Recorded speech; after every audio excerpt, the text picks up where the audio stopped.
आज हम पृथ्वी की स्थिति देखेंगे, पोजीशन ऑफ अर्थ की बात करेंगे। सबसे पहले पृथ्वी के बारे में एक बेसिक इंफॉर्मेशन जो शायद लास्ट क्लास में डिस्कस हुई थी या नहीं हुई थी, उस पर वर्क करें। ओके, पृथ्वी सूर्य से दूरी के आधार पर और आकार की दृष्टि से कौन सा ग्रह, ये डिस्कस हो चुका है? ओके, ठीक है। मुझे ध्यान नहीं आ रहा कि डिस्कस हुआ कि नहीं हुआ। हो गया है? ओके, मतलब सोलर सिस्टम कंप्लीट हो चुका है? पक्का? बुढ़ापे का असर याद नहीं आ रहा, ठीक से बता दो। हो गया है ना डिस्कस, और आपको पूरा समझ में भी आ गया है, यही अब आपने अभी कहा। ठीक है, तो आज हम बात कर रहे हैं पृथ्वी की स्थिति की। जब हमने ये चीज डिस्कस की होगी कि पृथ्वी दैनिक गति भी करती है और वार्षिक गति भी करती है, तो आपको एक टर्म समझ में आया होगा, पृथ्वी सूर्य के चारों ओर घूम रही है ना, तो उसका एक पथ है। पथ कैसा है उसका? दीर्घ वृत्ताकार, है ना, इलेप्टिकल पाथ है। कैसा पाथ है? इलेप्टिकल। अगर आप उस पाथ को देखेंगे सूर्य के सापेक्ष, तो आपको कुछ यूनिक तरीके का दिखेगा। मतलब जो पृथ्वी है सूर्य के काफी इस पाथ पे रिवॉल्व कर रही है, काफी चक्कर लगाती है, बट इस पॉइंट पे वो एक पॉइंट पे तो काफी पास होती है और एक पॉइंट पे काफी दूर होती है। अगर पृथ्वी का पथ सूर्य के चारों ओर कैसा होता? वृत्ताकार। कैसा होता? वृत्ताकार। तो हम देखते कि सूर्य से पृथ्वी चाहे कहीं पर भी हो, बराबर दूरी पर रहती, बट सूर्य के सापेक्ष पृथ्वी की स्थिति बदलती है। वो एक पॉइंट पे तो सूर्य के काफी पास होती है और एक पॉइंट पे सूर्य से काफी दूर होती है। तो आपसे ये स्थिति ज्योग्राफिकल टर्म्स में पूछी जाती है कि जब पृथ्वी सूर्य के काफी नजदीक होती है तो उस स्थिति को क्या कहा जाता है, और जब वो सूर्य से काफी दूर होती है, अत्यधिक दूरी पर होती है, तो उस स्थिति को क्या कहा जाता है? तो ज्योग्राफिकल टर्म्स में इन्हें पेरिहिलियन और एपिहिलियन कहा जाता है, उपसौर और अपसौर। याद रखने के लिए बहुत आसान तरीका है। देखो, पेरिहिलियन को अगर आप देखें तो ये पास वाली स्थिति है। पेरिहिलियन की स्थिति में सूर्य और पृथ्वी कैसे होते हैं? पास। ठीक है, सॉरी, ये वाला पास नहीं, हिंदी वाला पास। और एपिहिलियन में क्या होते हैं? दूर। तो पी से याद रह जाएगा, पास। पेरिहिलियन मतलब पास में, एपिहिलियन मतलब दूर। आपसे इनकी डेट्स भी पूछी जाती है कि किस तिथि को एपिहिलियन की स्थिति बनती है और किस तिथि को पेरिहिलियन की स्थिति बनती है। तारीख क्योंकि फिक्स है, 365 दिन, मतलब साल का एक पर्टिकुलर सर्कुलेशन होता है। तो कितनी तारीख को एपिहिलियन होता है और कितनी तिथि को, कितनी डेट को आपको एपिहिलियन होता है, ये पूछा जाता है। किसी को पता है एपिहिलियन की डेट और पेरिहिलियन की डेट? 4 जुलाई और 3 जनवरी। बेसिकली आप बुक्स में ये डेट्स देखोगे, पर ये एक वीक का टाइम पीरियड होता है, वेरी करता है। कभी कभी 2 से 7 जनवरी के बीच में ये स्थिति बन जाती है, 4 से 9 जनवरी जुलाई के बीच में ये स्थिति बन जाती है। तो डेट थोड़ी सी वेरी करती है, पर हम जो स्पेसिफिक डेट लिखे उसको ध्यान रखिएगा। प्लस आपसे ये भी पूछा जाता है कि सूर्य और पृथ्वी की दूरी कितनी होती है एपिहिलियन के केस में और पेरिहिलियन के केस में।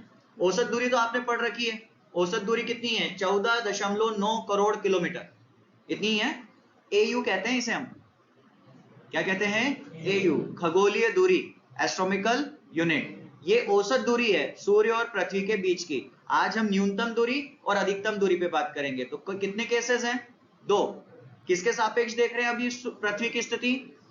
सूर्य के सापेक्ष। फिर बाद में हम चंद्रमा के सापेक्ष भी देखेंगे, क्योंकि चंद्रमा भी इसी तरीके के पथ पर किसके चारों ओर घूम रहा है?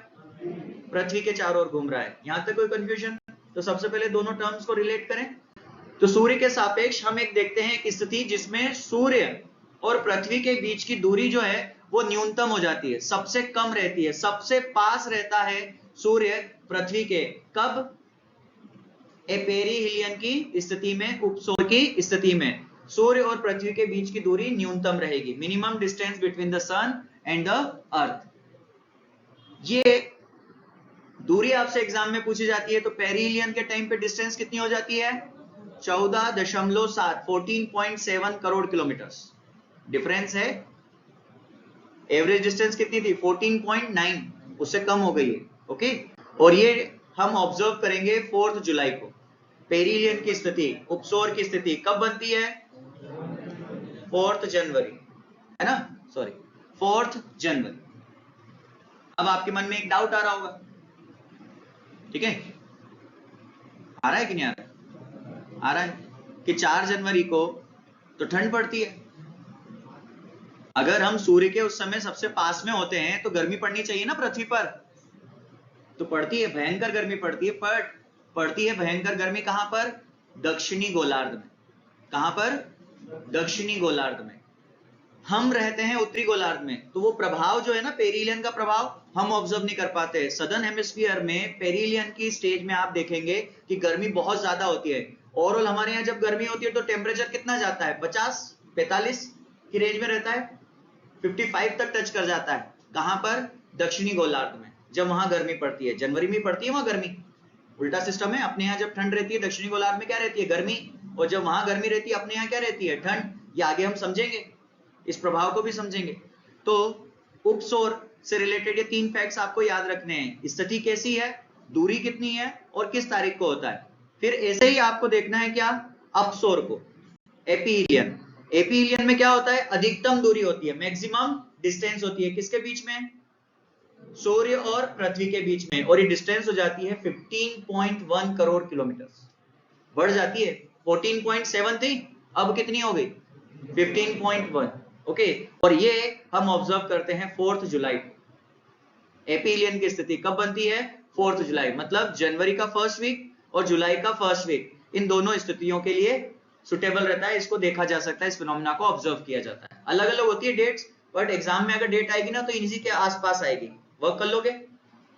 प्लस एवरेज डिस्टेंस आपको याद ही है, औसत दूरी भी पूछी जाती है आपसे, पृथ्वी और सूर्य के बीच की औसत दूरी, तो वो कितनी है? 14.9 करोड़ किलोमीटर्स। इसे क्या कहा जाता है? एयू। फिजिक्स में देखा है, अंतरिक्ष में दूरी मापने की 3 इकाइयां बड़ी, एयू, लाइट ईयर और पारसेक। तो एयू याद रख पाएंगे। तो ये है पृथ्वी की स्थिति सूर्य के सापेक्ष। अब देखते हैं किसके सापेक्ष? चंद्रमा के सापेक्ष। चंद्रमा सूर्य के पृथ्वी के चारों ओर चक्कर लगा रहा है और उसका पथ भी कैसा है? ऐसा ही, दीर्घवृत्ताकार। इसीलिए चंद्रमा भी एक पॉइंट पे पृथ्वी के काफी पास होता है और एक पॉइंट पे पृथ्वी से काफी दूर होता है। कोई मुझे बताएगा चंद्रमा हमसे कितने किलोमीटर दूर है? डिस्टेंस क्या है? कभी ऐसे मन हो आपका कि उठ के जाना हो, चल के जाना हो, तो एक आइडिया तो हो ना कि इतनी दूर चलना है, नहीं तो आगे निकल जाओ।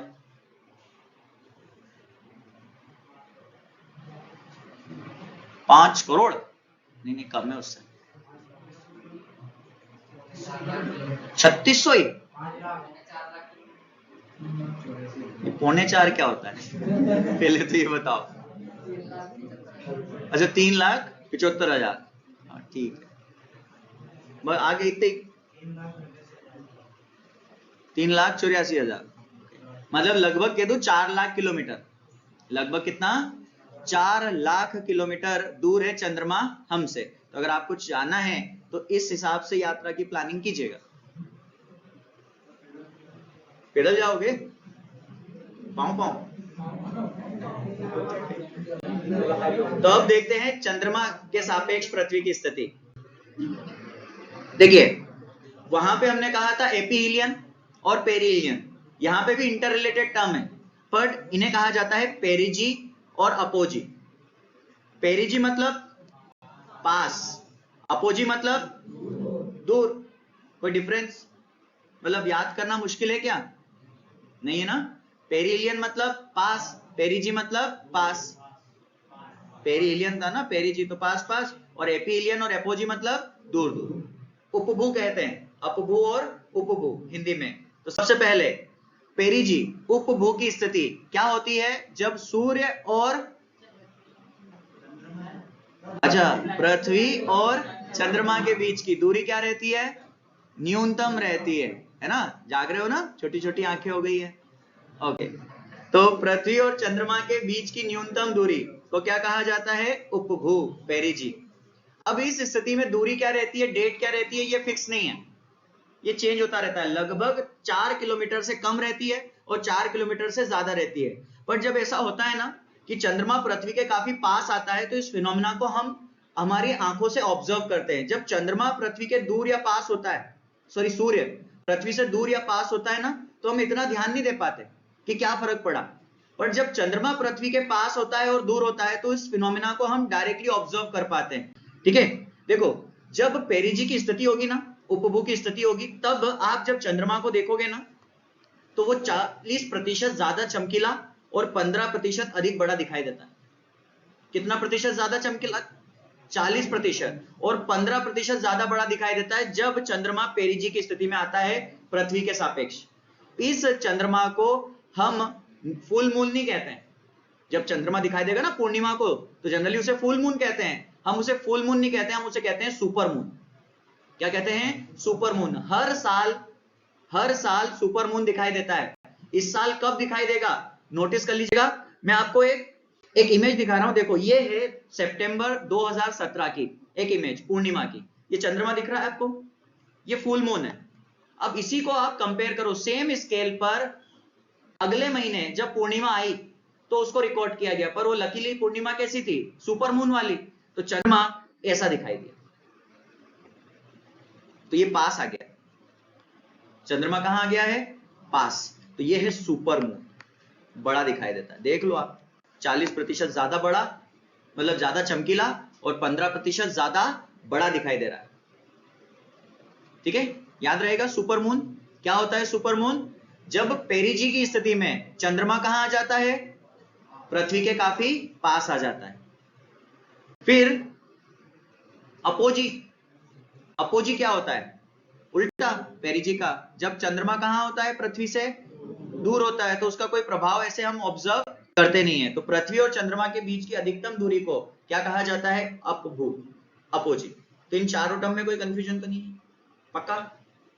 बढ़े आगे, इस एक और टर्म को डिस्कस करते हैं। ये पृथ्वी की स्थिति से जुड़ी हुई है ना, युति व्युति, सिजीजी। क्या कहा जाता है इसे? सिजीजी। ये क्या है? कितने लोगों ने सुना है इस शब्द को, सिजीजी? हिंदी में तो नहीं सुना होगा युति व्युति, इंग्लिश ही सुना होगा, अगर सुना होगा तो सिजीजी। पहली बार सुन रहे हैं? किसी ने सुना है सिजीजी? युति व्युति। अगर आपको ज्योतिष में ज्यादा इंटरेस्ट हो तो ना, आपके घर में अगर कोई ऐसा व्यक्ति हो जिसको ज्योतिष में बहुत इंटरेस्ट हो, ज्योतिष समझते हैं ना? ठीक है, हर काम करने से पहले कैलेंडर पंडित जी से पूछना। ठीक है, तो वो जो ज्योतिष के जानकार लोग हैं वो इस शब्द को जानते हैं, युति व्युति। ये एक बहुत रेयर फिनोमिना है। जैसे होता है ना मुहूर्त होते हैं, ठीक है, उसी पॉइंट ऑफ व्यू पे अगर आप देखेंगे तो युति व्युति की वो स्थिति है जिसमें सूर्य, पृथ्वी और चंद्रमा तीनों एक सीधी रेखा में आ जाते हैं। कहां आ जाते हैं? एक सीधी रेखा में। देखो इस डायग्राम में अगर आप ध्यान से देखें तो ये सूर्य है, पृथ्वी और चंद्रमा आ गए कि नहीं आ गए? तीनों सीधी रेखा में आ गए। ये स्थिति सीजीजी की है। अगर चंद्रमा यहां होता तो हम कह पाते क्या कि सीजी की स्थिति है, ये सीजीजी की स्थिति है? नहीं। जब ये तीनों एक सीधी रेखा में होते हैं तो हम कहते हैं कि ये सीजीजी की स्थिति है। अब ये स्थिति कई बार बनती है, क्योंकि अगर आप ध्यान से देखें तो चंद्रमा पृथ्वी के चारों ओर घूम रहा है और पृथ्वी किसके चारों ओर घूम रही है? सूर्य के चारों ओर। ये स्थिति भी सीजीजी की है। एक दूसरी स्थिति बता रहा हूं, ये भी सीजीजी की है। मान लो ऐसा भी तो हो सकता था, सूर्य, पृथ्वी और इनके बीच में कौन आ जाए? चंद्रमा, तो भी तो ये तीनों सीधी रेखा में है। ये भी स्थिति सीजीजी की है। अब जब ये तीनों पिंड एक सीधी रेखा में होते हैं, चाहे वो ये वाला केस हो, पहला केस हो या दूसरा केस हो, इस स्थिति में बनते हैं ग्रहण की संभावना। किसकी संभावना है? ग्रहण, इक्लिप्स जो है वो हमारा अगला टॉपिक है। ग्रहण क्या होते हैं, इक्लिप्स क्या होते हैं, उन्हें हम समझेंगे। यहां तक समझ पाए? युति व्युति क्या है? सिजीजी। जब तीनों कौन से पिंड, सूर्य, पृथ्वी और चंद्रमा एक सीधी रेखा में होते हैं तो उस स्थिति को क्या कहा जाता है? सिजीजी। युति व्युति। यहां तक कोई दिक्कत? और इस स्थिति में क्या उत्पन्न होंगे? ग्रहण। आप ग्रहण को दो तरीके से जानते हैं, एक सूर्य ग्रहण और एक चंद्र ग्रहण। मैं दो डायग्राम बना रहा हूं, मुझे बताना कौन सा सूर्य ग्रहण है, कौन सा चंद्र ग्रहण है।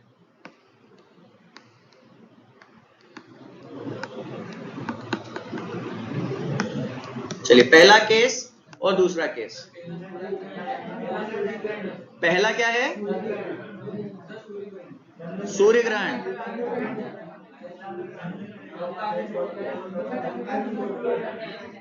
पहला चंद्र ग्रहण और दूसरा सूर्य ग्रहण। ठीक है, तो ये एग्जाम में आपसे पूछा जाता है सूर्य ग्रहण की स्थिति में कौन बीच में होता है, तो कौन बीच में होता है? चंद्रमा। और चंद्र ग्रहण की स्थिति में बीच में कौन होता है? पृथ्वी। कौन होता है बीच में? पृथ्वी होता है। ठीक है, इसे विजुलाइज कीजिएगा। देखो, ग्रहण मतलब क्या, इक्लिप्स मतलब क्या होता है? ग्रहण का मतलब क्या होता है, इक्लिप्स का मतलब क्या होता है? तो इक्लिप्स का मतलब है कोई भी जो प्रकाश का स्रोत है, तो उसका प्रकाश आप तक आ रहा है, प्रकाश का क्या है? मार्ग। उस प्रकाश मार्ग में अगर अवरोध उत्पन्न हो जाए, अवरोध उत्पन्न हो जाए तो हम उसे क्या कहेंगे? ग्रहण, इक्लिप्स। अब ग्रहण अपने आप तो होगा नहीं, अवरोध अगर कोई उत्पन्न करेगा तो वो पिंड होगा ना। यहां पर अवरोध उत्पन्न हो रहा है, ठीक है, और किसका प्रकाश रुक रहा है? ठीक है, सूर्य का प्रकाश, और किस तक नहीं पहुंच पा रहा? चंद्रमा तक, तो चंद्रमा पर ग्रहण आ जाएगा। ठीक है, और यहां पर सूर्य का प्रकाश चंद्रमा के कारण कहां तक नहीं पहुंच पा रहा? पृथ्वी तक, तो किस पर ग्रहण आ जाएगा? सूर्य पर। तो सूर्य ग्रहण और चंद्र ग्रहण दोनों को समझे। तो सबसे पहले ग्रहण की परिभाषा क्या है, इक्लिप्स की परिभाषा क्या है? Obscure in the path of light, प्रकाश के मार्ग में अवरोध जब भी उत्पन्न होता है तो हम कहते हैं वो स्थिति कौन सी है? ग्रहण की। और ये दो केस है, इन दोनों केसों को ध्यान से समझिएगा। ये पहला केस है कौन सा? ये सूर्य ग्रहण है। क्या है ये? सूर्य ग्रहण। इसको ध्यान से समझिए। सूर्य ग्रहण, सोलर इक्लिप्स।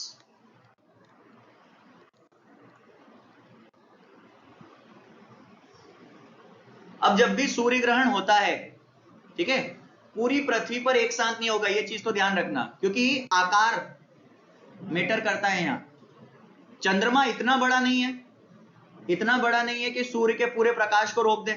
रोक सकता है क्या? नहीं रोक सकता। तो हमेशा जो सूर्य ग्रहण देखा जाता है वो पृथ्वी के कुछ हिस्सों पर देखा जाता है। जैसे अभी अगर आप ये लाइट, जो ट्यूबलाइट है, इसके बल्ब, इसके प्रकाश को रोकने की कोशिश करें अपने हाथों से, तो आप क्या पूरे प्रकाश को रोक पाओगे? नहीं, एक पॉइंट पे केवल प्रकाश रुकेगा। और अगर थोड़ा सा झांक के इधर उधर से देखोगे तो आपको वापस से प्रकाश दिखने लगेगा ना। वैसा ही होता है, जब भी सूर्य ग्रहण होता है तो पृथ्वी के एक विशेष हिस्से में ही दिखाई देता है, और वो भी अलग अलग तरीके से। सूर्य ग्रहण 3 प्रकार का होता है। कितने प्रकार का? 3 प्रकार का। उसे भी हम समझेंगे, किस हिस्से में किस प्रकार का सूर्य ग्रहण दिखाई देता है वो भी देखेंगे। देखो, यहां पे सूर्य ग्रहण दिखेगा क्या? और यहां पे नहीं। ये वाला जो हिस्सा है, ये वाला जो क्षेत्र है, यहीं पर सूर्य ग्रहण देखा जाएगा। तो सूर्य ग्रहण के लिए क्या स्थिति है?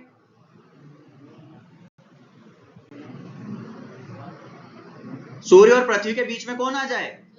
चंद्रमा। तो उस स्थिति को हम क्या कहेंगे? सूर्य ग्रहण। ये अमावस्या को होता है। अमावस्या होती है ना जब, तभी सूर्य ग्रहण देखा जाता है। अमावस्या की स्थिति में सूर्य ग्रहण देखा जाता है। मान लो आज रात को अमावस्या है, या कल रात को अमावस्या थी, या कल रात को अमावस्या होगी, यही संभावना है। इन्हीं स्थितियों में आप देखते हैं कि किसी एक दिन, इन तीनों में से किसी एक दिन आप सूर्य ग्रहण के फिनोमेना को नोटिस करेंगे, एक क्षेत्र विशेष में, एक क्षेत्र विशेष में। तो अमावस्या को होता है सूर्य ग्रहण, और कितने प्रकार से होता है? 3 प्रकार से। देखो, या तो सूर्य ग्रहण कैसा होगा? आंशिक, नाम है इनके, आंशिक सूर्य ग्रहण, वलयकार सूर्य ग्रहण, और पूर्ण सूर्य ग्रहण। मतलब जब सूर्य इस तरीके से ग्रहण की स्थिति में आ जाता है चंद्रमा के कारण, तो इसे क्या कहते हैं? पार्शियल। और इसके चारों ओर, जैसे याद है कोरोना, ये वलय वाली स्थिति, तो आसपास का अगर प्रकाश मंडल दिखाई दे रहा है हमें, तो हम कहते हैं वो वलयकार सूर्य ग्रहण है। और अगर कुछ भी ना दिखाई दे, पूरा कंप्लीट ओवरलैप हो जाए, चंद्रमा की परछाई किस पर बन जाए? इस क्षेत्र पर, तो हम कहते हैं ये पूर्ण सूर्य ग्रहण। कैसा? पूर्ण सूर्य ग्रहण। तब बनता है सूर्य मुकुट। याद है कोरोना को कहा था हमने सूर्य मुकुट कब दिखाई देता है? पूर्ण सूर्य ग्रहण की स्थिति में कोरोना दिखाई देता है। कोरोना सूर्य मुकुट, सूर्य किरीट भी कहते हैं जिसे। तो 3 प्रकार से सूर्य ग्रहण ऑब्जर्व किया जाता है। देखिएगा, पार्शियल कुछ इस तरह का दिखता है, आंशिक, एनुलर मतलब वलयकार, और पूर्ण सूर्य ग्रहण। आंशिक,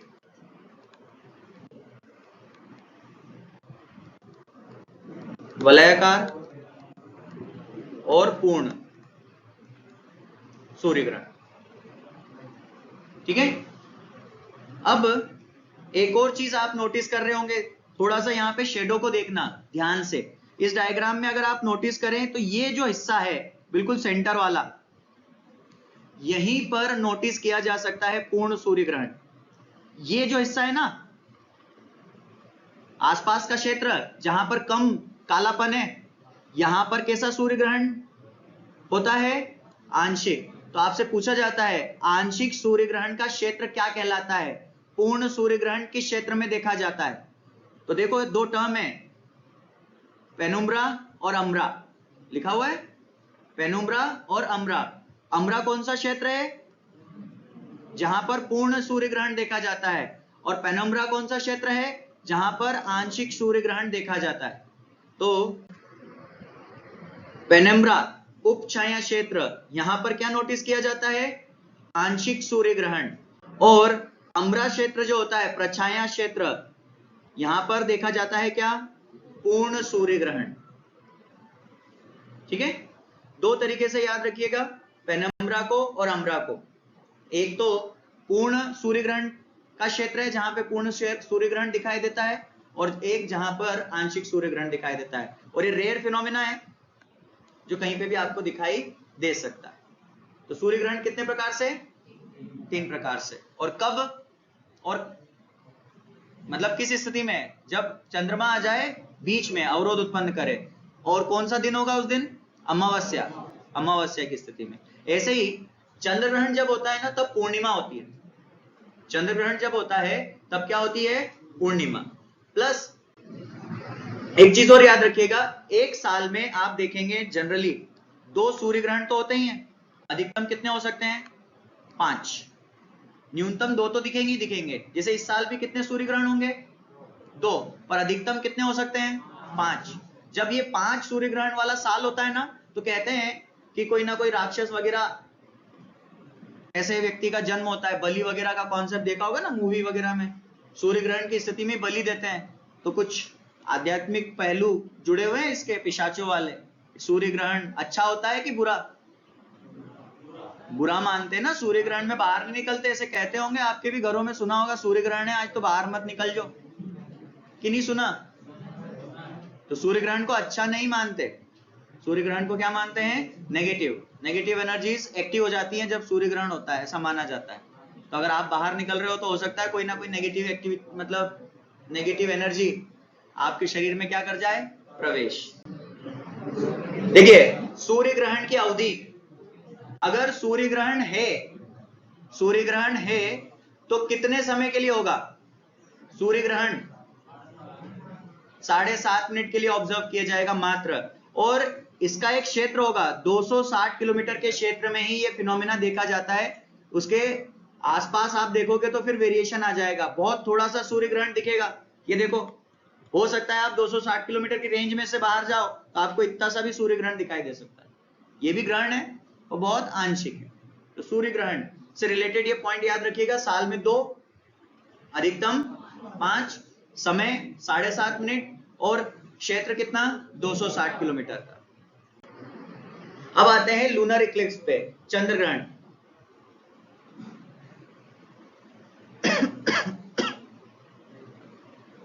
अब कौन आ गया है बीच में? पृथ्वी। अब आपको ये तो पता है कि चंद्रमा का कोई प्रकाश नहीं है, स्वयं का कोई प्रकाश है क्या? नहीं। उस पर सूर्य का प्रकाश पड़ता है, और सूर्य का प्रकाश जब चंद्रमा के सतह से टकराकर वापस पृथ्वी तक आता है तभी हमें चंद्रमा दिखाई देता है। और इसके पॉइंट ऑफ व्यू पे हम चंद्र ग्रहण को समझते हैं। चंद्र ग्रहण कब होगा? जब पृथ्वी बीच में आ जाएगी। अब ये जो स्थिति है ये कुछ समय के लिए बनती है, बस कुछ घंटों के लिए। उसके बाद आप देखेंगे तो चंद्रमा यहां आ जाएगा, फिर वापस यहां आ जाएगा, ये स्थिति चेंज हो जाएगी दिन के हिसाब से। तो सबसे पहले चंद्र ग्रहण कब होता है? पूर्णिमा को। कब ऑब्जर्व किया जाता है? पूर्णिमा। जब पूरा चंद्रमा दिखाई देता है तभी हम देखते हैं कि उस पर पृथ्वी की जो परछाई है वो बन जाती है, जिसे हम कह देते हैं चंद्र ग्रहण। चंद्र ग्रहण नॉर्मल ईयर में कितने? 2। अभी सूर्य ग्रहण देखे थे ना आपने, तो 2 ही चंद्र ग्रहण भी होते हैं। तो सामान्य वर्ष में कितने ग्रहण देखे जाते हैं? 4। ये अधिकतम हो सकते हैं 7। तो रेशो डिपेंड करता है। 3 सूर्य ग्रहण हो सकते हैं, 4 क्या हो सकते हैं? चंद्र ग्रहण। 4 चंद्र ग्रहण हो सकते हैं, 3 क्या हो सकते हैं? सूर्य ग्रहण। ऐसा भी हो सकता है। तो अधिकतम ग्रहणों की संख्या अगर आपसे पूछी जाए, इसमें सूर्य ग्रहण और चंद्र ग्रहण दोनों आ गए, दोनों मिला के अधिकतम ग्रहण कितने हो सकते हैं? और नॉर्मल ईयर में कितने रहते हैं? 4। और हमने सूर्य ग्रहण की बात की थी, तो 2 नॉर्मल सूर्य ग्रहण होते हैं और 2 ही चंद्र ग्रहण। तो मिनिमम 4 ग्रहण तो मिलेंगे ही मिलेंगे आपको एक साल में। अधिकतम कितने हो सकते हैं? 7। यहां तक क्लियर है चीज? अब एक टर्म और है सरोस। जैसे सीजीजी है ना, सीजीजी, ऐसे ही सरोस भी है। सरोस काल क्या होता है? ये भी अगर आप ज्योतिष में ज्यादा बिलीव करते हो तो सरोस काल, ये भी सुनने को मिलता है, ज्योतिष से जुड़ा हुआ है। अभी आपको ये तो पता चला कि सीजीजी क्या होता है। सीजीजी मतलब जब सूर्य, पृथ्वी और चंद्रमा तीनों सीधी रेखा में, कितनी बार हो जाते हैं साल में एक सीधी रेखा में? वो 4 बार। 4 बार हो जाते हैं, तभी तो ग्रहण की स्थिति बनती है। पर अगर ऐसा रेयरेस्ट से रेयरेस्ट केस हो कि चंद्रमा, पृथ्वी और सूर्य उसी पोजीशन में एक साथ वापस देखने को मिले जैसे पहले थे। अभी जैसे सीजीजी की स्थिति यहां बनी थी, ये देखो, मान लो सीजीजी बना ऐसे। अगली बार जब सीजीजी बने तो कुछ ऐसा केस हो सकता है।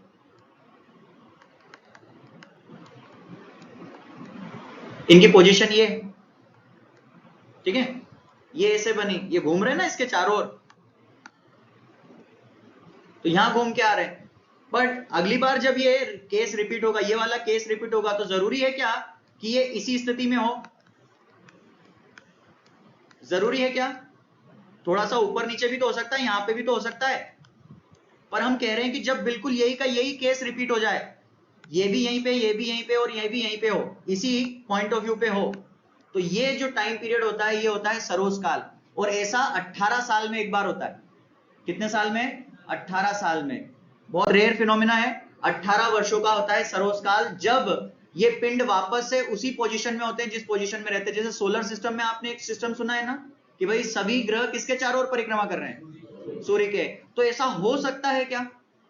हो सकता है क्या कि सभी 8 ग्रह और सूर्य एक सीधी रेखा में आ जाए? हो सकता है क्या?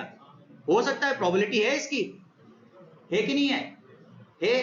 तो उस स्थिति को सरोस काल कहा जाएगा, पर वो सौर मंडल का सरोस काल होगा। ये जो सरोस काल है ये सूर्य, पृथ्वी और चंद्रमा का है। 18 साल में सूर्य, चंद्रमा और पृथ्वी अपनी जो पोजीशन है ना उस पर रिपीट करते हैं, उस स्थिति में वापस आते हैं। समझ पाए? सरोस काल। जब सूर्य, पृथ्वी और चंद्रमा अपनी स्थिति को दोहराते हैं, जिस स्थिति में वो अभी हैं इसी स्थिति में 18 साल बाद आपको वापस मिलेंगे, सरोस काल। बढ़े आगे। नेक्स्ट है ये फिनोमेना। इस फिनोमेना को ध्यान से देखिएगा। ये चाइना में देखा गया था लास्ट ईयर 2022 में, चाइना में।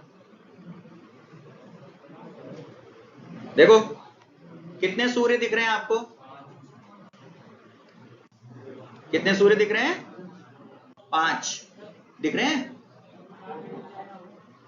दिख रहे हैं कि नहीं दिख रहे हैं? इसे क्या कहा जाता है? ये जो फिनोमिना है ये रेयर फिनोमिना है, जो हमारा वातावरण है ना उसमें तापमान के वेरिएशन से। आपने ये चीज सुनी है, पूर्ण आंतरिक परावर्तन का केस देखा है? मरीचिका बनती है ना, मिराज। तो ये मिराज की स्थिति है, जब वायुमंडल में मिराज बनता है और सूर्य आपको कैसा दिखाई देता है? मल्टीपल दिखाई देता है। तो इस स्थिति को मोक सन की स्टेट कहते हैं। क्या कहते हैं? मोक सन। सन डॉग भी कहते हैं इस स्थिति को। क्या कहा जाता है? सन डॉग। और ये कई बार नोटिस किया जाता है। एक बार तो ये ऐसे नोटिस किया गया, ये देखो, ये लगभग सूर्य अस्त हो रहा है, उसका फोटो ऐसा लग रहा है सींग निकल गए समुद्र के, जबकि थोड़ी देर पहले का फोटो देखो तो आप, ये था ग्रहण की स्थिति थी उस समय, और वायुमंडलीय प्रवाह, पूर्ण आंतरिक परावर्तन, मिराज। इसे भी सन डॉग कहा जाता है, मोक सन कहा जाता है। ये स्थितियां देखी जाती हैं वायुमंडल में सूर्य के साथ।